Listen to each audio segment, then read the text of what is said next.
My background, I got my degrees in geology, my bachelor's, master's, and PhD, pure geology. I also took a lot of physics and geophysics in that background, and some engineering work. But it was really focused on geology, and that's just because that was the love of my studies. I liked that. I decided on that major when I was in high school. I was kind of a science geek. I liked astronomy; was my favorite thing. I was in awe of cosmos, and it's not the new cosmos. It was the cosmos back when Carl Sagan did it in the 70s. So I loved astronomy. And then became interested in rocks and minerals from my girlfriend. Had a woman who lived down the street who donated a bunch of her rock and mineral samples to me. So I started rummaging through those. I became in love with rocks and minerals. And I did some independent study work in high school, and then took on, I started as a physics major and transferred over into a geophysics major because I started liking Earth and physics. So it was kind of a natural balance. And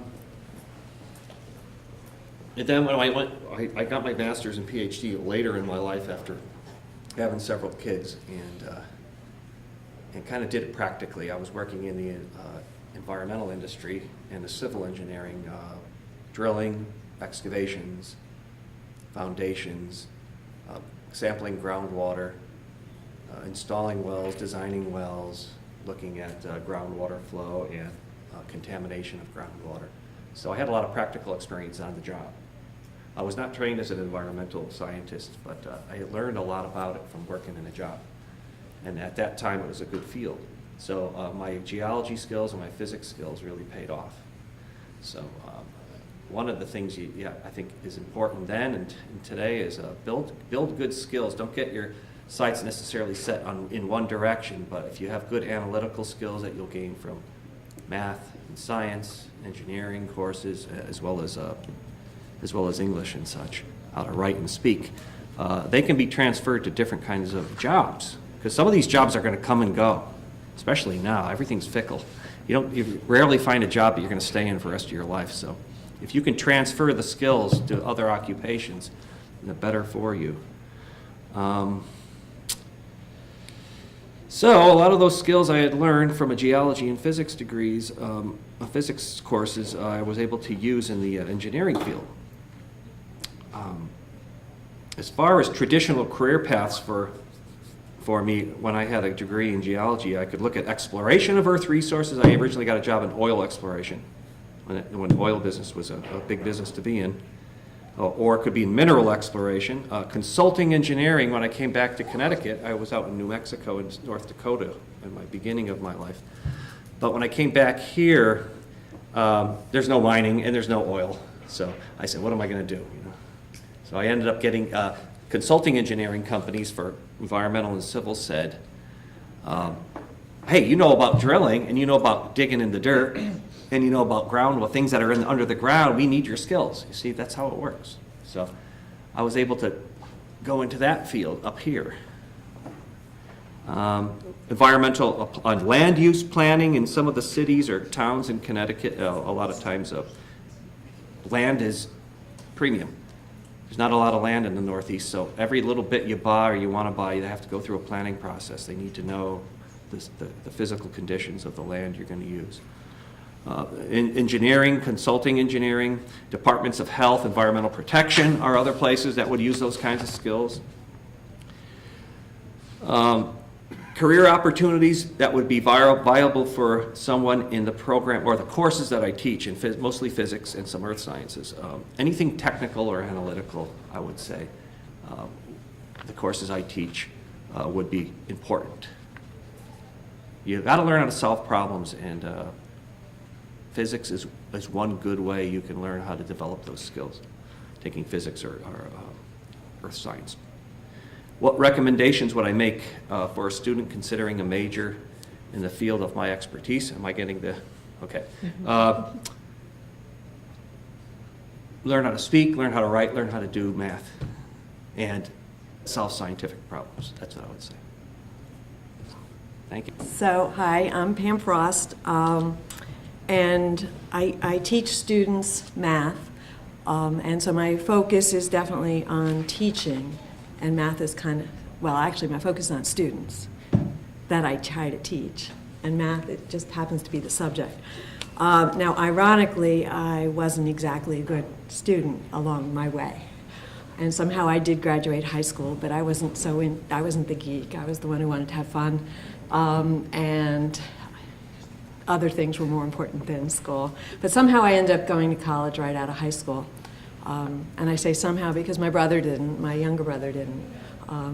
But I learned later that my family has a heritage of women going to college. My mother has a degree in chemistry that she got in the 1940s, and my grandmother, her mother, actually went to a normal school to become a teacher. So higher education runs in the female side of my family. My son actually is the first male to go to college. But so I went right out of high school and I made it through a semester and quit.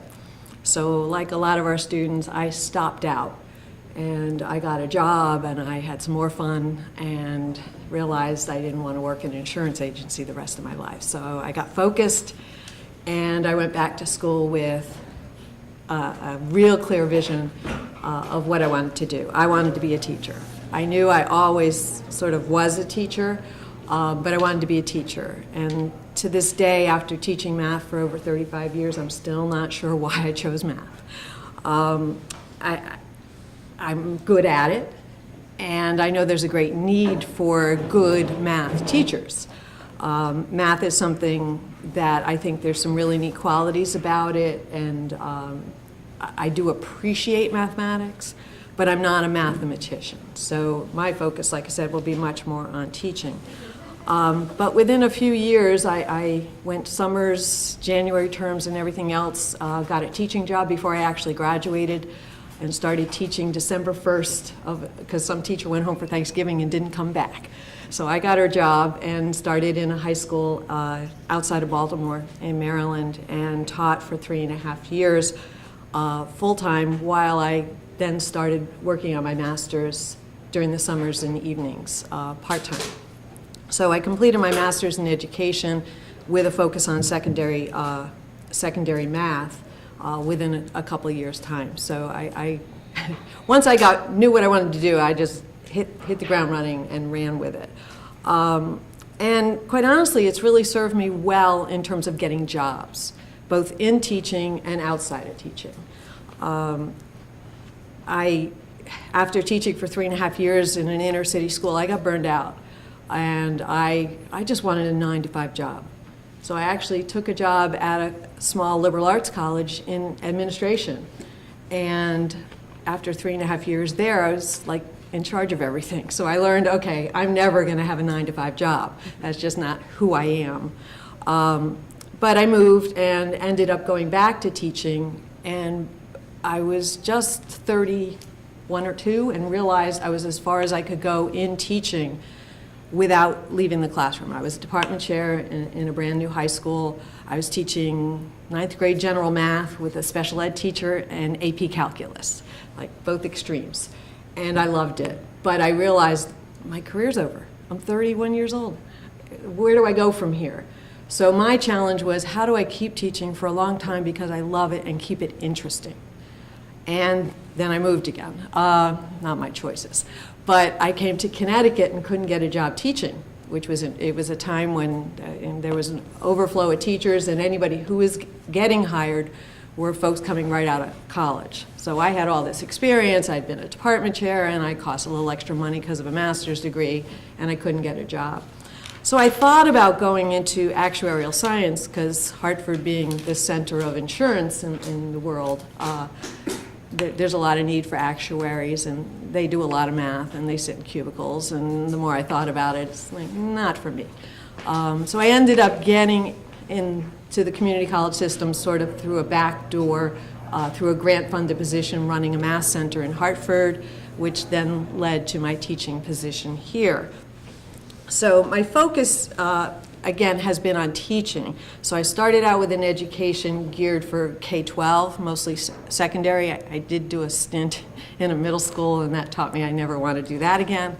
So I taught high school. And then, like I said, I came into higher ed first through administration in a 4-year school, And then, and I taught computer science part-time there as well. And then through the, like I said, Hartford and here at Middlesex Community College. And the requirements for teaching at those different levels are different. K-12, you need to be certified, and whereas in higher education, a master's degree in the discipline. So there's different points of focus. And in terms of career opportunities, Dr. Rayappan, my colleague, is going to talk more about math, and she's more a traditional mathematician, so she's going to address, rather than us being redundant, since it's the same field. So she'll talk more about career opportunities in mathematics. But in terms of recommendations I would make, first and foremost, I would say consider teaching. A lot of people these days don't think about teaching. It's a hard job. It's a never-ending job. But I don't know any teacher who doesn't say it's the most rewarding work they do. And I've tried other things. I've tried to escape, and it's just who I am. And it's not something, you know, I go home from after the day's over. It's just a part of my life, and it's really fun. You know, it's fulfilling, and I've been around long enough where people come back and they tell you, you know, they're teaching now or they're doing something because of an experience they had 10, 20 years ago. And that, to me, just like warms my heart. It makes it all worthwhile. And the other piece of advice is if you are undecided, you don't know what you want to do, is to take math, because it keeps your options open. The minute you stop taking math, you're closing doors to possibilities, and it's harder to come back. I stepped away for 1 year, just 1 year. I was in calculus when I first went to college, and when I went back, and I'm good at math, and my self-esteem was low, I dropped down to pre-calculus. So I retook pre-calculus and calculus. And like I said, I'm good at this, but it's one of those things it's hard to come back to. So, you know, you don't use it quite as often. It's so sequential. So keep the doors open, keep the possibilities open. I'm assuming because you're here, there's some interest, math, science, and as you heard from Professor Busa, you know, the math and science goes hand in hand. Hi, I'm Christine Witkowski. I teach Earth and Environmental Science, and there's a little bit of overlap here with Professor Busa. Our backgrounds are similar. So let me tell you a little bit about my background. I will say that my education was not at all a straight path, which is probably true for a lot of you.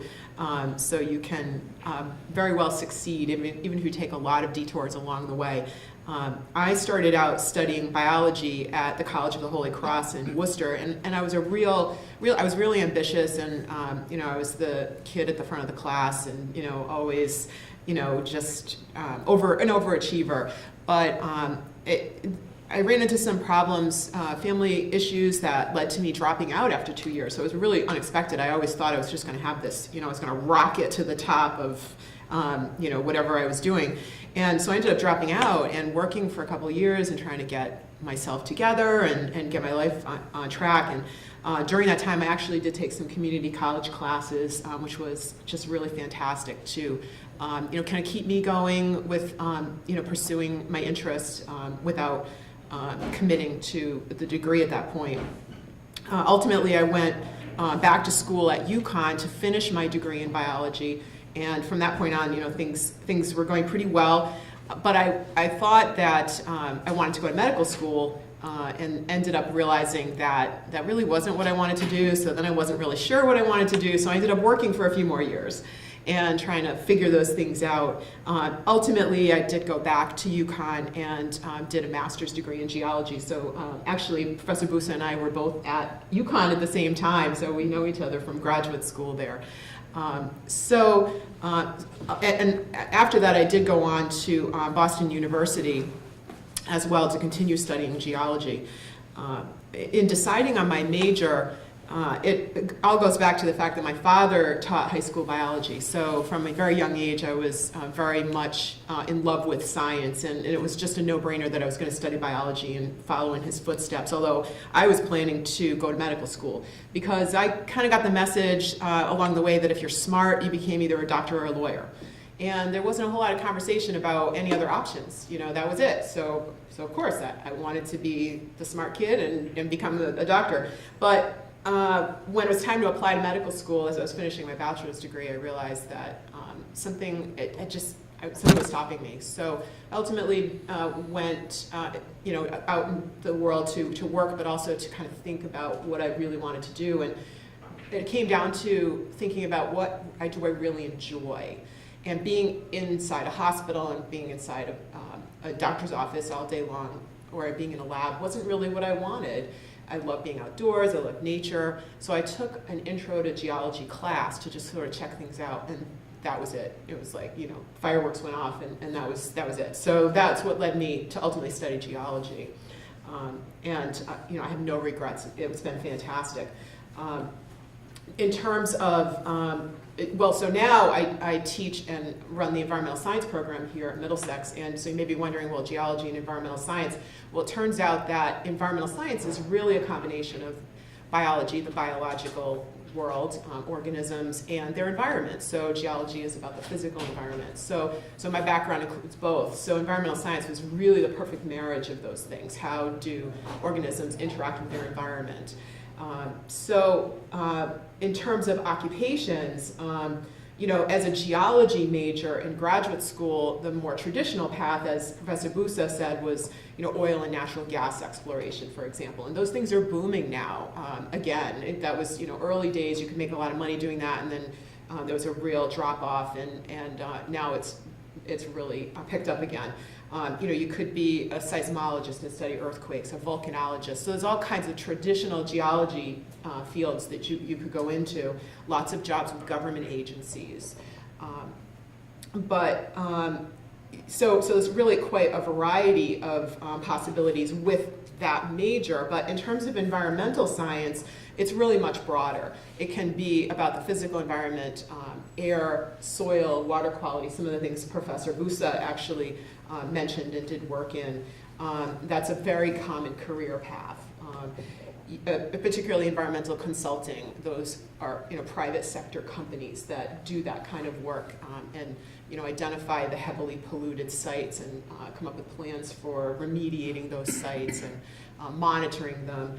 Government agencies doing monitoring and regulation, like the Connecticut Department of Energy and Environmental Protection. So there's a real variety of things you can do with the physical environmental focus. With more of a focus on the biology side, there are career paths in wildlife, conservation, ecology, forestry, sustainable agriculture. So there's really a very wide variety of career paths in environmental science. And our environmental science program really gives you a good foundation to kind of go in any of those directions. The original program here was very narrowly focused on pollution and pollution cleanup. So we've revised the program so that if you're interested in more of a biological focus, then we give you the foundation here to then go on and pursue that. You can pursue the physical environment career paths. You can pursue environmental engineering as well. So it gives you a good foundation and helps you explore those things, because maybe you don't even know what you're interested in. You may be interested in more environmental law and policy, which ultimately will be less of a science focus, but you've got to understand the problems first in order to do those things well. So the environmental science program is a good way to start down those paths as well. So lots of options, very exciting fields to be in, especially now as people's awareness really is evolving, and you know, an understanding of what we need to do to protect the environment and the world that we live in. If you're interested in pursuing this, the best way is to try out one of the courses in the program. You know, there's no requirement that you have to be an environmental science major to take our Introduction to Environmental Science or Introduction to Ecology. We have a Dynamic Earth course, which is more about the physical geology. We have an Exploring Environmental Careers course, which is a really easy way to explore this. It's 1 credit, 1 hour a week. We bring in guest speakers every week, so you'll be meeting people who are doing all these different jobs, and they'll tell you about their education, the skills that they need for their jobs, what their jobs entail. And this is the first semester we've offered it, and it's been fantastic. The people who come to speak to our students are so enthusiastic about sharing their experiences, and students seem to be really enjoying it as well. And ultimately, if you don't end up pursuing environmental science as a career, you still learn about things that are really relevant to your daily lives. You know, you as a homeowner, a landowner, a taxpayer, a citizen, those are all things that will benefit you. So there's no drawback to taking one of these courses and learning about these things. We also have an environmental club for students, not restricted to environmental science majors. Everyone is welcome. And it's another way to meet people who are involved in these fields and doing work on the environment.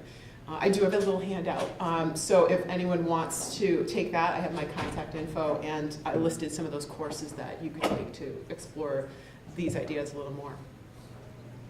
Thank you.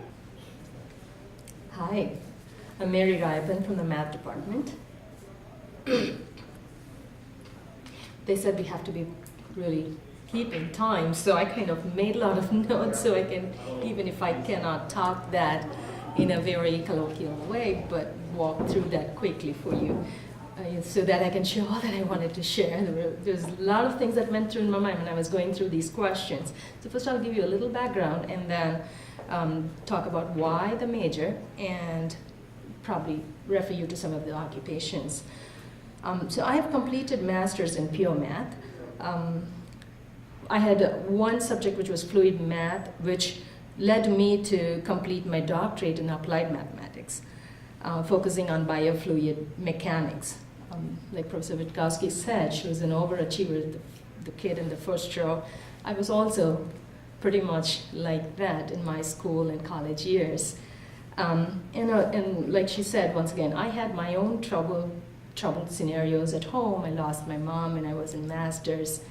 I was so attached to my mom. It was just really mind-wrecking.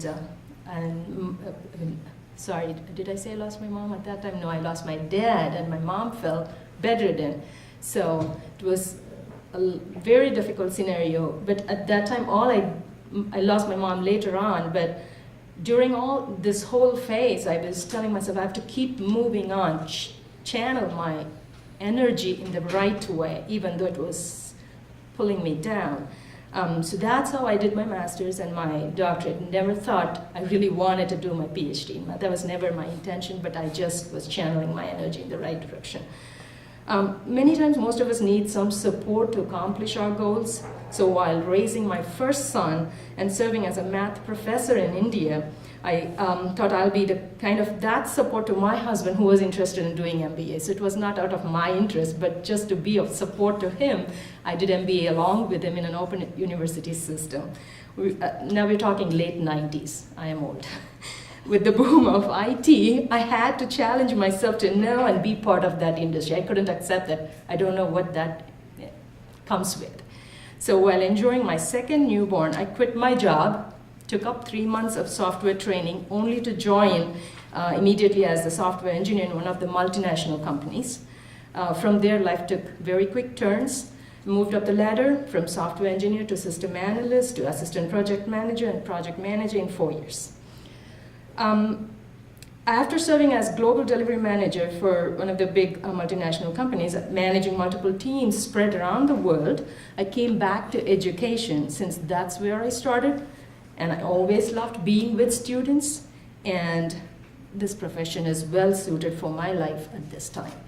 All this could not have been possible without math, management, and the different other knowledge that I picked during in the way, and also, of course, dedication to work.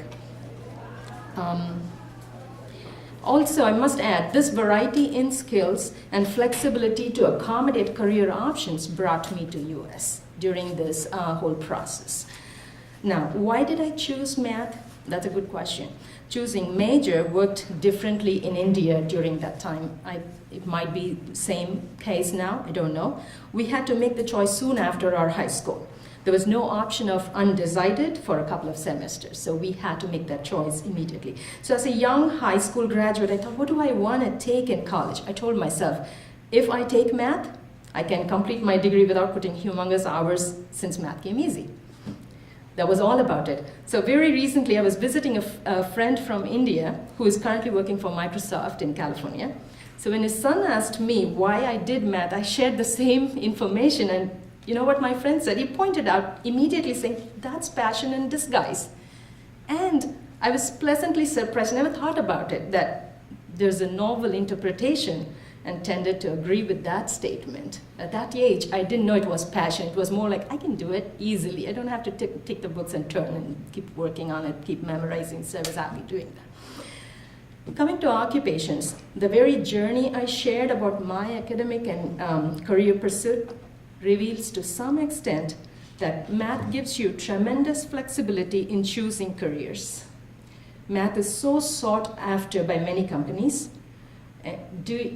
Does anyone here know that one of the major employers of math majors is NSA? So there's a wide range of math-related professions. Actuaries, that's something really budding and very well paid off. A math teacher, that's the traditional approach, math teacher or math professors. Engineers need a lot of math, any kind of engineer for that matter. Operations research analysts, statisticians, computer scientists, they need a lot of math too. There are a bunch of different names here, different job titles like inventory strategist, cryptologist. I think cryptologists are more wanted in NSA. Economists, physicians and attorneys, they need a lot of math to get through their initial exams itself.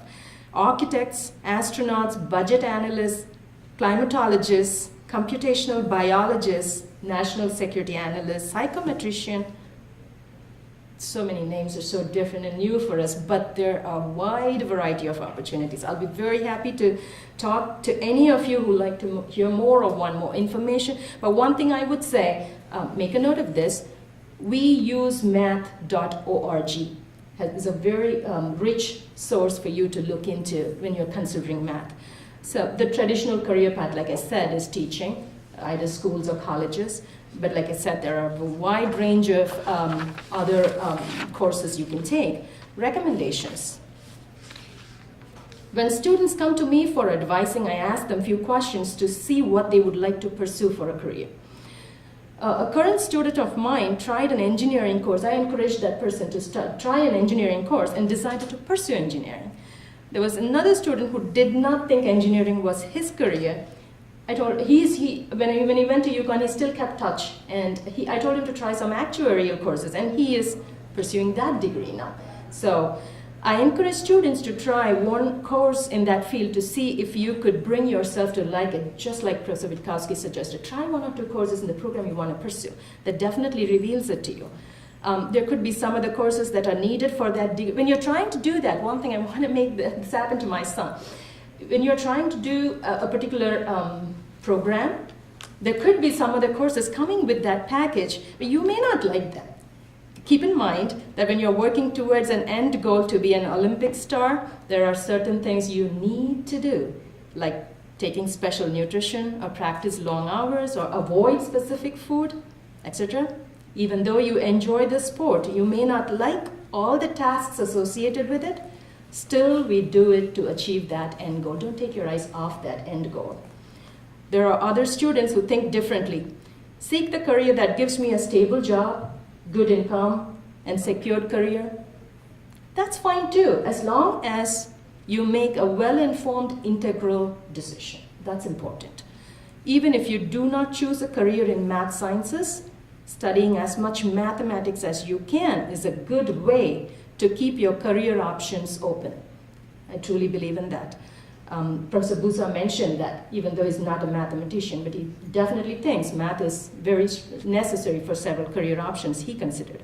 Mathematics is an excellent foundation for and is usually a prerequisite to study in all areas of science and engineering. I wanted to finish with this little thing. A colleague shared recently about how his son chose to do history because it was his favorite subject. He is good in math too and has done some AP math in high school and some math courses in college.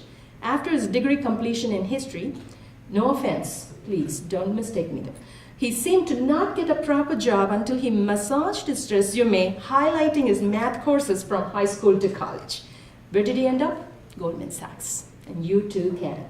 Hello, I'm John Morris, and I teach in the biology department here. I teach microbiology, genetics, biochemistry, biology, a variety of the biology courses. And let's see, my academic background. Well, some of you maybe know that Professor Frost and I are married. So I learned some interesting things about her early history. So I'll share a few interesting things about my early history, how I got here. I went to college like anybody else from high school. I was, in that generation, and that's what we had to do. But I really didn't know why I wanted to go to college. So when I got out of college, I kind of wandered around for 7 years. I did all sorts of little things. I tried things that I always kind of wanted to try. I needed to, live a little before I settled down, I guess. And I really didn't know what I wanted to do. So I'm a big advocate for, making sure that you explore and find out what it is that your passion is instead of just following a course of study. I think I was pressured a lot like Professor Witkowski. I always thought I should go into medicine. And, many students come to me and they say, oh, I want to be a nurse or I want to be a doctor. And I tell them, well, there's just so much more. If you love science and you're interested in that kind of a career, there's so many more choices. It's a very rich area to choose from. And I didn't realize that when I first got out of college, so I tried to go the traditional route, didn't feel right.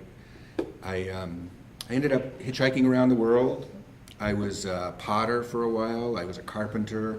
I fixed cars. I went to welding school. I worked as an archaeologist. I did, I dug up some archaeological sites. What else did I do? I worked in food co-ops. I was a produce manager. I just went around and did things. And then one day I sort of woke up and said, well, I have a lot of interest, but I don't have a skill. I don't have a particular skill that's going to give me a good life and give me the things that I want, like a nice car and a nice house and a family that I can support. So that's when I decided to apply myself and go back to school. But I was ready, and when I was ready, I went back and I did a really good job.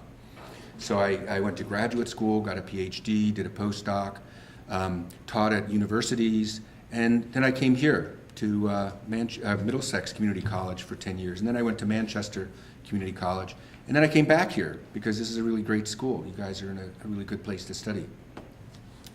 So that's sort of my pathway to here. And that's, well, how did I decide my major? That was sort of a weird story. I actually thought I wanted to go into more of a field biology position, but somebody told me that they were giving full scholarships if I went into a medical biology field. So I said, oh, I want a full scholarship. And so I got accepted into that program and ended up in medical science, which is fine because it gives me a lot of flexibility. But I do have a degree in biology, and I wanted to share this with you. And I wonder if somebody could pass this around. These are some of the careers that are related to biology, and it's really pretty astounding. Earlier I said something about people want to be doctors or nurses, and that's really kind of a limited choice. There's so much more richness, and especially if you're like me and you can't stand to be around sick people. There's a lot of very interesting choices. A lot of them have to do with the environment, and so like Christine said, you can combine different fields of interest. So I would really suggest taking time to explore. Lots of ways to explore. People today have talked about taking different courses to explore, but there's more options too. Maybe volunteering in a laboratory setting. Asking around if there are opportunities where you can go along with someone who's doing research in the field or research in a lab. Talk to your instructors and your professors. See if they have contacts or suggestions of people that you can get in touch with, or if they have opportunities that they're pursuing. During the summer, for instance, I often, not so much recently, but in the past, I would work in research labs, and if I had a student that was interested, I would invite them to visit me there. Internships, the college here has a lot of internship opportunities, and right now there's a great internship opportunity available at Eastern this summer for anybody who's looking for something to do during the summer. Is that, you know, Nora, is that a free internship?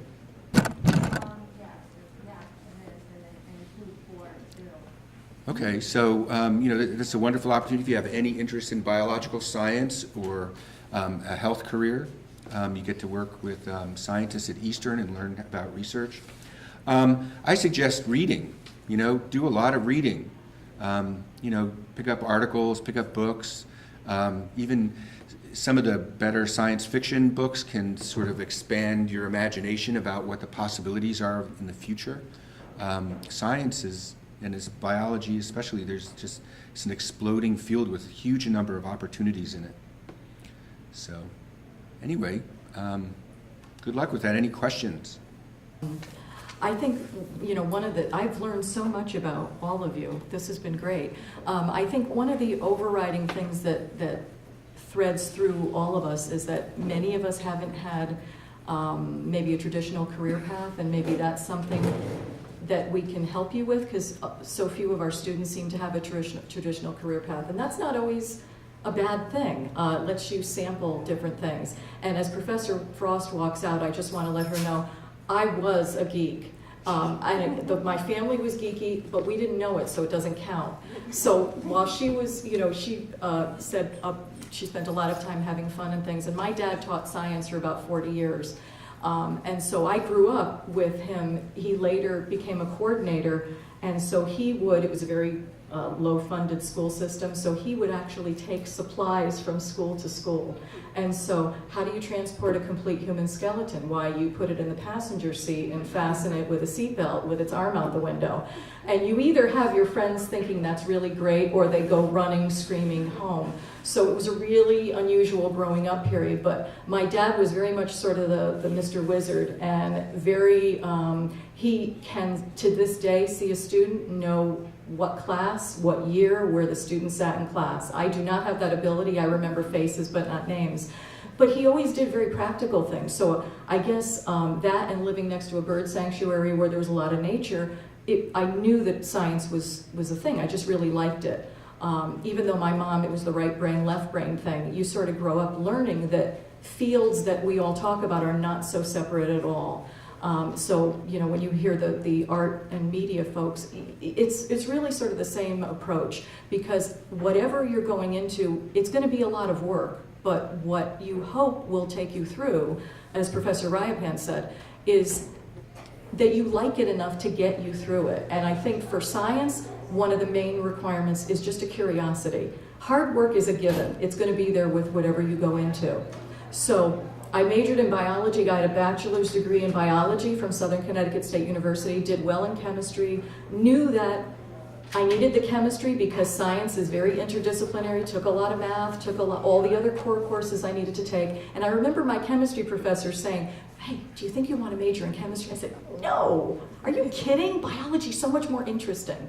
And so I minored in chemistry and thought that I would be doing environmental microbial testing, like coliform testing. And I got out, and I didn't have, I loved my advisor in school, but we didn't have a lot of opportunity for internships and working in labs. And so I got out and realized, boom, they were mostly, the environmental labs I wanted to be in were mostly chemical labs with some petri dishes in the back.